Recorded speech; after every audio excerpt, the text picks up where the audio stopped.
The sun beat down mercilessly on forward.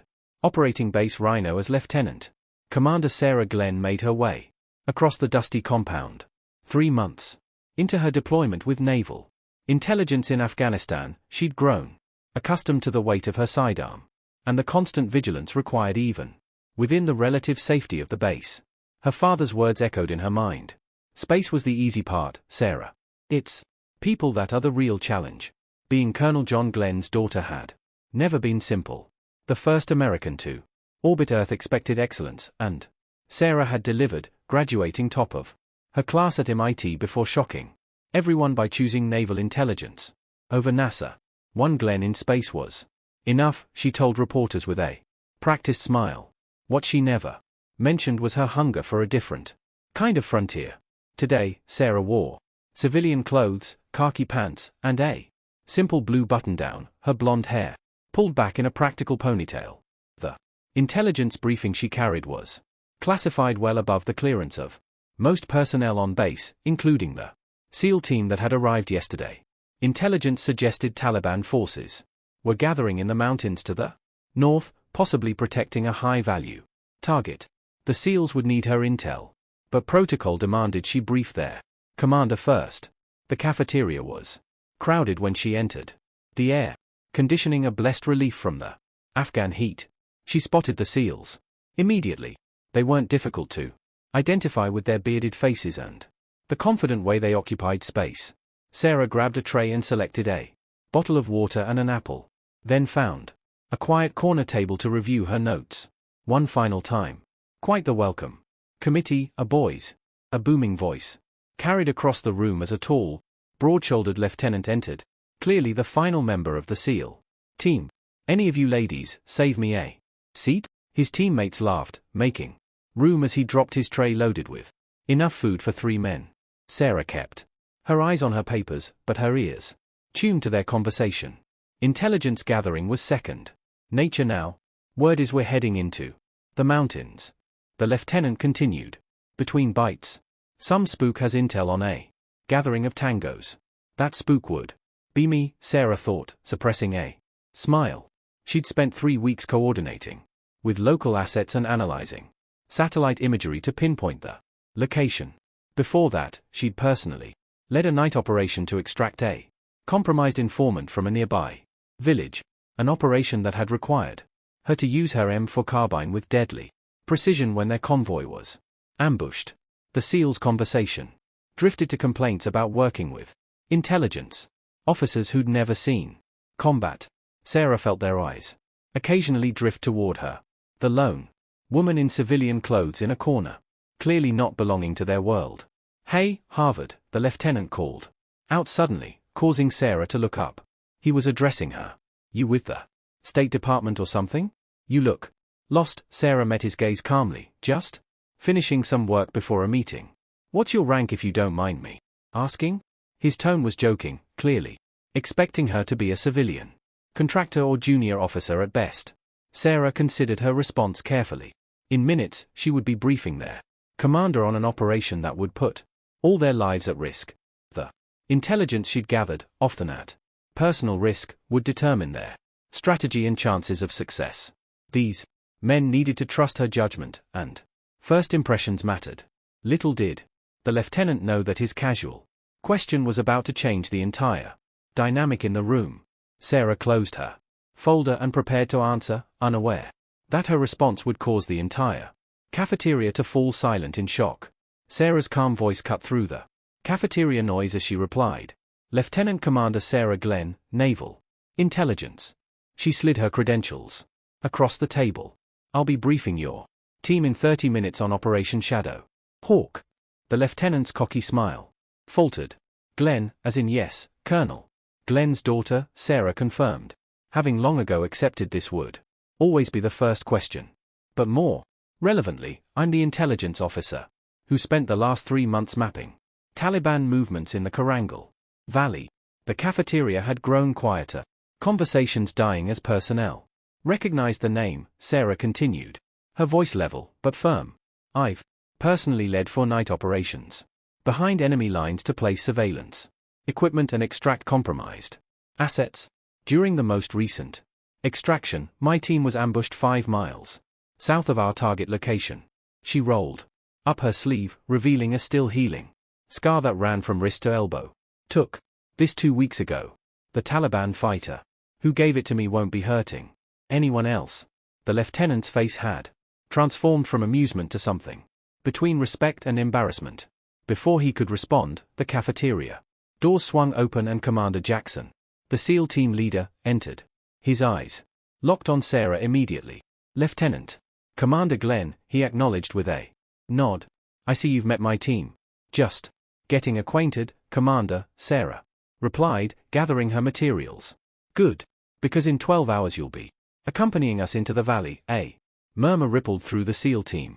Intelligence officers typically stayed behind, coordinating from base. Sir, the lieutenant questioned. Lieutenant. Commander Glenn speaks Pashto and Dari fluently, Commander Jackson explained. And she's the only one who's had direct contact with our informant. The mission parameters have changed. Sarah's pulse quickened. This wasn't part of the plan. Commander, may I speak with you privately? In the command center, satellite imagery showed what Sarah had feared. Their primary extraction route was now compromised. Thermal imaging revealed at least 30 Taliban fighters setting up positions along the valley's southern ridge. They knew we were coming, Sarah said, pointing to the screen. Someone leaked information. Commander Jackson's face hardened. The mission is still a go. That compound contains intelligence on 3 planned attacks on American soil. We need it. With respect, sir, we need a new approach. The original plan is suicide. What do you suggest, Lieutenant? Commander? Sarah studied the terrain. We insert here at night, she pointed to a nearly vertical rock face on the northern side. It's unwatched because they think it's impassable. It is impassable, Jackson argued. Not if you've climbed El Capitan, Sarah countered. I have twice. The commander studied her face, looking for weakness or uncertainty. He found none. And after we get the intelligence, Sarah traced a route through a narrow ravine. We exit through the Shepherd's Pass. It's barely wide enough for one person, but it leads to this plateau where extraction is possible. That's a hell of a risk. Glenn, less risky than walking into an ambush. Sir. Hours later, under cover of darkness, Sarah found herself scaling the sheer rock face alongside 6 SEALs, including the lieutenant who'd questioned her in the cafeteria. The weight of her weapon and gear made each handhold a test of strength and will. Not bad for an intelligence officer, the lieutenant whispered as they paused on a narrow ledge. I'm full of surprises, Sarah replied, checking her night vision goggles. A sudden burst of gunfire erupted below them. Searchlight swept the mountainside as shouts in Pashto echoed through the valley. They've spotted us, Commander Jackson hissed. No, Sarah countered, peering through her scope at the commotion below. They're shooting at something else. Another team. She adjusted her radio frequency and caught fragments of American voices. A special forces unit pinned down half a mile away. Unrelated operation, Jackson concluded. Not our problem. Sarah met his eyes in the darkness. Those are our people down there. Our mission is time sensitive. If we divert, Commander, Sarah interrupted. I know where the intelligence is kept. I can get it while your team provides support for those soldiers. The tension in the air was palpable as Jackson weighed the impossible choice between mission objectives and leaving fellow Americans to die. Commander Jackson's decision came swiftly. Split the team. Lieutenant Reeves, take Martinez and Cooper to support the Special Forces unit. Glenn and I will proceed to the compound with Wilson and Ortiz. His eyes locked with Sarah's. You better be right about that intelligence location. I am, she affirmed. Checking her weapon, the team separated at the ridge, moving with practiced silence. Sarah led her smaller group through a narrow goat path, their progress slow but steady. The distant gunfire intensified, and Sarah fought the urge to look back, knowing her focus needed to remain forward. The compound appeared deserted when they reached it, a tactical deception she'd anticipated. 2 guards inside, she whispered, pointing to heat signatures on her specialized equipment. The intelligence is kept in a hidden room beneath the eastern building. Commander Jackson nodded. Wilson, secure our exit. Ortiz, with me on the guards. Glenn, once we clear, you find that intelligence. The operation unfolded with precision until they reached the hidden room. Sarah worked quickly photographing documents and downloading files while Jackson and Ortiz stood guard. The information was exactly where her source had indicated. Attack plans targeting American embassies, complete with names and dates. We've got what we need, Sarah announced, securing the final flash drive.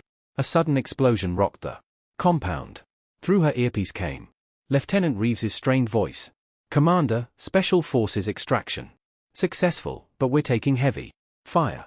Martinez's hit status, Jackson demanded. Bad. We need immediate extraction, but our route is cut off. Sarah pulled up the satellite imagery on her tablet. There's another way, she said, tracing a path with her finger. But it's through the compound we're in. They need to come to us. Jackson made the call. Reefs fall back to our position. We'll create a diversion. What? Followed tested every skill Sarah had developed in her career. As Taliban fighters converged on their position, she coordinated their defense. Her M4 carbine no longer just a precaution, but a necessity. When a grenade landed near their position, it was Sarah who reacted. First, kicking it into a ravine seconds before detonation. Lieutenant Reeves arrived with his team, dragging the wounded Martinez between them. The young SEAL's face was ashen, blood-soaking through a makeshift bandage. Extraction point is compromised, Jackson stated grimly. We need alternatives. Sarah studied her tablet, mind racing. There's a village 2 miles north. I have contacts there. People who helped me before. They can shelter us until extraction is possible. You trust these people with American lives? Jackson questioned. I trust them with mine, Sarah replied. Simply. The journey to the village pushed them all to their limits. Twice they encountered enemy patrols and twice they were forced to engage. Sarah moved with the confidence of someone who'd done this before, her actions speaking louder than any credentials. Dawn was breaking when they reached the village. An elderly man met them at the outskirts, exchanging rapid posto with Sarah before ushering them into a hidden cellar beneath his home. Martinez received medical attention from the village doctor while Sarah established communications with base. Extraction in 6 hours, she announced finally. Helicopter will come at dusk. Lieutenant Reeves approached her as she monitored communications. The cockiness was gone from his face, replaced by something more valuable. Respect, you know, he said quietly. When I saw you in that cafeteria, I thought you were just another desk officer playing at war. Sarah continued her work without looking up. And now I know better. He hesitated. Your father would be proud. Sarah finally met his gaze. My father taught me that courage isn't about not feeling fear. It's about doing what's necessary despite it. As dusk approached, they prepared to move. The intelligence Sarah had secured was already being analyzed back at base. 3 terrorist attacks prevented before they could begin. Martinez was stabilized, his condition serious, but no longer critical. Commander Jackson gathered the team before they left the village. What happened here doesn't go in the official report, he stated. The risks Lieutenant Commander Glenn took, the calls she made, they were beyond her mission parameters. By the book, she should be reprimanded. The team remained silent, waiting. Instead, Jackson continued, I'm recommending her for the Silver Star. Not that anyone outside this room will ever know the full story. As the distant sound of helicopter rotors grew louder, Sarah thought about the cafeteria scene that now seemed a lifetime ago. The young lieutenant, who'd jokingly asked for her rank, had no idea what the question would set in motion. Not just a mission, but a transformation in how these elite warriors viewed intelligence officers, and perhaps more importantly, women in combat roles. When they finally boarded the helicopter, Sarah took one last look at the mountains that had nearly claimed their lives. Her father had seen Earth from space, witnessing its beauty and fragility from a distance. She had seen its harsh realities up close, the courage, cruelty, and compassion that defined humanity in its most extreme moments. Both perspectives, she realized, were necessary to understand the world they were fighting to protect.